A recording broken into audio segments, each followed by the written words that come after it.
ತಿರುಪ್ಪಾವೈನ 8ನೇ ಪದ್ಯ.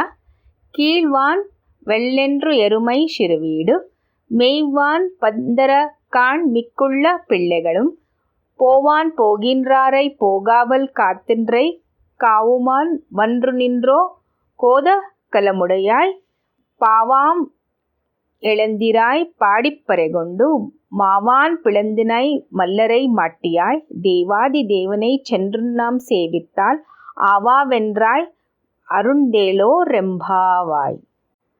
8ನೇ ಪದ್ಯದ ತಾತ್ಪರ್ಯದಲ್ಲಿ ಗೋದಾದೇವಿ ಕೃಷ್ಣನಿಗೆ ಬಹಳ ಹತ್ತಿರವಾಗಿರುವಂಥ ಒಂದು ಗೋಪಿಕಾ ಕನ್ಯೆಯನ್ನು ಎಬ್ಬಿಸ್ತಾ ಇದ್ದಾಳೆ.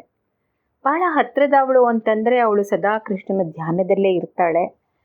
ನಾವು ಕೃಷ್ಣನಿಗೆ ಭಕ್ತರು ಅಂತ ಹೇಳ್ಕೊಳ್ಳೋಕ್ಕಿಂತ ಕೃಷ್ಣ ನಮ್ಮನ್ನು ರೆಕಗ್ನೈಸ್ ಮಾಡಬೇಕು, ನಾವು ಎಷ್ಟರ ಮಟ್ಟಿಗೆ ಭಕ್ತರು ಅಂತ ಹೇಳಿ. ಅಂಥ ಒಂದು ಗೋಪಿಕೆ ಕನ್ಯೆ ಹಗಲು ರಾತ್ರಿ ಅವಳು ಕೃಷ್ಣನ ಧ್ಯಾನದಲ್ಲೇ ಇರ್ತಾಳೆ ಮತ್ತು ಅವಳ ಪಾಡಿಗೆ ಅವಳು ಕೃಷ್ಣನ ಧ್ಯಾನದಲ್ಲೇ ಮುಳುಗಿ ಒಳಗಡೆನೇ ಇದ್ದುಬಿಡ್ತಾಳೆ. ಆದರೆ ಈ ಬೇರೆ ಗೋಪಿಕಾ ಸ್ತ್ರೀಯರು ಏನು ಮಾಡ್ತಾ ಇದ್ದಾರೆ, ನೀನು ಹೊರಗೆ ಬಾ, ನೀನಿದ್ರೆ ಕೃಷ್ಣ ಬೇಗ ನಮ್ಮನ್ನು ಮೀಟ್ ಮಾಡ್ತಾನೆ. ಇದು ಹೇಗಾಯಿತು ಅಂತಂದರೆ, ನಾವು ಯಾರಾದರೂ ಎಲ್ಲಾದರೂ ಹೋಗಬೇಕಾದ್ರೆ ದೊಡ್ಡ ವ್ಯಕ್ತಿಗಳನ್ನು ಮೀಟ್ ಮಾಡಬೇಕು ಅಂದರೆ ಯಾರಾದರೂ ಅವ್ರಿಗೆ ಗೊತ್ತಿರೋರು, ಅವ್ರಿಗೆ ಹತ್ತಿರದವ್ರು ಇದ್ದರೆ ಇನ್ಫ್ಲೂಯೆನ್ಸ್ ಮಾಡಿ ಬೇಗ ಒಳಗೆ ಹೋಗ್ಬೋದು ಅಂತ ನಾವು ಈಗಿನ ಕಾಲದಲ್ಲಿ ಮಾಡ್ತೀವಲ್ಲ, ಅದೇ ಥರ ಇವರು ಸಹ ಅವಳಿಗೆ ಹೊಗಳಿ ಹೇಳ್ತಾ ಇದ್ದಾರೆ, ನೀನು ಕೃಷ್ಣನಿಗೆ ಭಾಳ ಹತ್ತಿರದವಳು. ಹಾಗೆ ಬೆಳಗ್ಗೆ ಆಗಿದೆ, ಆ ಬೆಳಿಗ್ಗೆ ಈ ಮಂಜಿನ ಹನಿಗಳು ಹೇಗೆ ಬಿದ್ದಿರುತ್ತವೆ ಅಂಥ ಮಂಜಿನ ಹನಿಗಳೆಲ್ಲ ಹುಲ್ ಮೇಲೆ ಬಿದ್ದಿದೆ.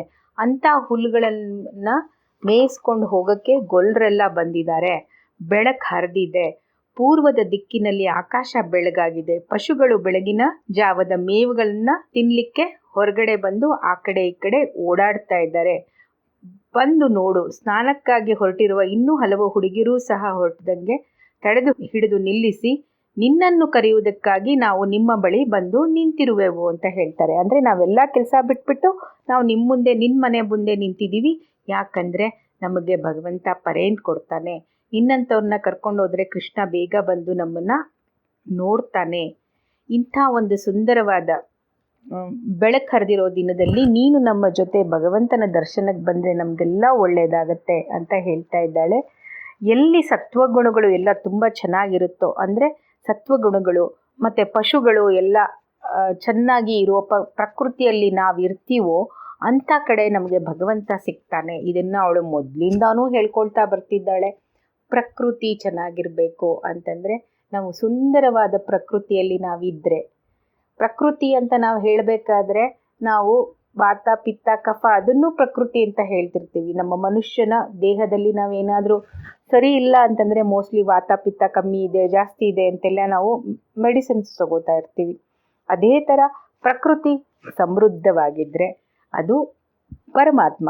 ಹೊರಗಿನ ಪ್ರಕೃತಿ ತುಂಬ ಚೆನ್ನಾಗಿರೋದು ಪರಮಾತ್ಮ. ನಮ್ಮ ದೇಹದ ಪ್ರಕೃತಿ ಚೆನ್ನಾಗಿರಬೇಕು ಅಂದರೆ ನಮ್ಮ ವಾತ ಪಿತ್ತ ಕಫ ಸರಿ ಇರಬೇಕು ಅಂಥೇಳಿ. ಜೀವಾತ್ಮ ಪರಮಾತ್ಮ ಎರಡೂ ಒಟ್ಟಿಗೆ ತುಂಬ ಚೆನ್ನಾಗಿದೆ ಅಂತ ಹೇಳಿದ್ರೆ ಇನ್ನೇನು ಬೇಕಿದೆ ನಮಗೆ? ನಾವು ಆರೋಗ್ಯವಾಗಿ ಸಮೃದ್ಧವಾಗಿ ಸದೃಢರಾಗಿ ಇದ್ದೀವಿ ಅಂತಲೇ ಆಯಿತು. ಆಗ ನಾವು ಏನು ಕೆಲಸ ಮಾಡಲಿಕ್ಕೂ ನಾವು ಫಿಟ್ ಆಗಿರ್ತೀವಿ. ಅದನ್ನೇ ಈ ಗೋಪಿಕಾ ಸ್ತ್ರೀಯರು ಏನು ಹೇಳ್ತಾ ಇದ್ದಾರೆ, ನಾವು ಫಿಟ್ ಆಗಿರೋಣ, ಅವನು ಫಿಟ್ಟಾಗಿ ನಮಗೆ ನೀವು ಇದ್ದೀರಾ ಅಂಥೇಳಿ ನಮ್ಗೆ ಅವ್ನು ಸರ್ಟಿಫಿಕೇಟ್ ಕೊಟ್ಬಿಟ್ಟು ನೀವು ಸಮೃದ್ಧರಾಗಿರಿ, ನಿಮಗೆ ಎಲ್ಲ ಥರ ನಿಮ್ಮ ಇಚ್ಛೆ ಎಲ್ಲ ಪೂರ್ಣಗೊಳ್ಳಿ, let all your dreams come true.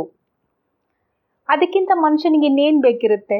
ಯಾವಾಗ ಭಗವಂತನ ಬ್ಲೆಸ್ಸಿಂಗ್ಸು ಮತ್ತು ಆಶೀರ್ವಾದ ಸಿಕ್ಕುತ್ತೆ, ಇದನ್ನೇ ಹುಡುಕ್ತಾ ಹೋಗೋಣ, ಇದನ್ನೇ ನಾವು ಪಡೆಯಕ್ಕೆ ಹೋಗೋಣ ಅಂತ ಹೇಳಿ ಇದನ್ನೆಲ್ಲ ನಮಗೆ ಎಕ್ಸ್ಪ್ಲೇನ್ ಮಾಡಿ ಹೇಳ್ತಾ ಇದ್ದಾಳೆ. ಅದಕ್ಕೆ ಇದೆಲ್ಲ ಒಂದು ಸಂಕೇತವಾಗಿ ನಮಗೆ ತಗೋತಾ ಇದ್ದಾಳೆ.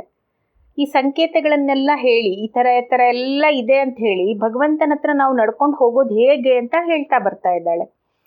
ಪ್ರತಿಯೊಂದು ಪದ್ಯದಲ್ಲಿ ಅವಳು ಇದನ್ನೇ ಎಕ್ಸ್ಪ್ಲೇನ್ ಮಾಡೋಕ್ಕೆ ಇಷ್ಟಪಡ್ತಾ ಇದ್ದಾಳೆ. ಬಟ್ ಅದಕ್ಕೆ ಬೇಕಾದಂಥ ಪರ್ಯಾಯ ವಿಷಯಗಳು, ಪದ್ಯಗಳನ್ನು ಅವಳು ರಚಿಸಿ ನಮಗದನ್ನು ಎಕ್ಸ್ಪ್ಲೇನ್ ಮಾಡ್ತಾ ಇದ್ದಾಳೆ. ಖಂಡಿತ ಇದನ್ನೆಲ್ಲ ನಾವು ಅರ್ಥ ಮಾಡ್ಕೋಬೇಕು ಅಂದರೆ ನಮಗೊಬ್ಬರು ಗುರುಗಳ ಸಹಾಯ ಬೇಕೇ ಬೇಕು. ಆ ಗುರುಗಳು ನಮಗೆ ಇದನ್ನು ಬಿಡಿಸ್ತಾ ಹೋದಾಗ ನಾವು ಭಗವಂತನ ಹತ್ರ ಹೋಗಲಿಕ್ಕೆ ಬಹಳ ಸಹಾಯ ಆಗುತ್ತೆ. ನಮ್ಮನ್ನೆಲ್ಲ ಉದ್ಧರಿಸಬೇಕು ಅಂತ ಈ ಗೋದಾದೇವಿ ಈ ತಿರುಪ್ಪಾವೆಯನ್ನು ನಮಗೆ ಕೊಟ್ಟಿದ್ದಕ್ಕಾಗಿ ಹೃತ್ಪೂರ್ವಕ ವಂದನೆಗಳನ್ನು ನಮಿಸ್ತಾ, ಸಾಷ್ಟಾಂಗ ನಮಸ್ಕಾರಗಳನ್ನು ಅರ್ಪಿಸ್ತಾ ಈ ಪದ್ಯದ ತಾತ್ಪರ್ಯವನ್ನು ಮುಗಿಸ್ತಾ ಇದ್ದೀನಿ. ಆಂಡಾಳ್ ತಿರುವಳಿಗಡೆ ಶರಣಂ. ಜೈ ಶ್ರೀಮನ್ನಾರಾಯಣ.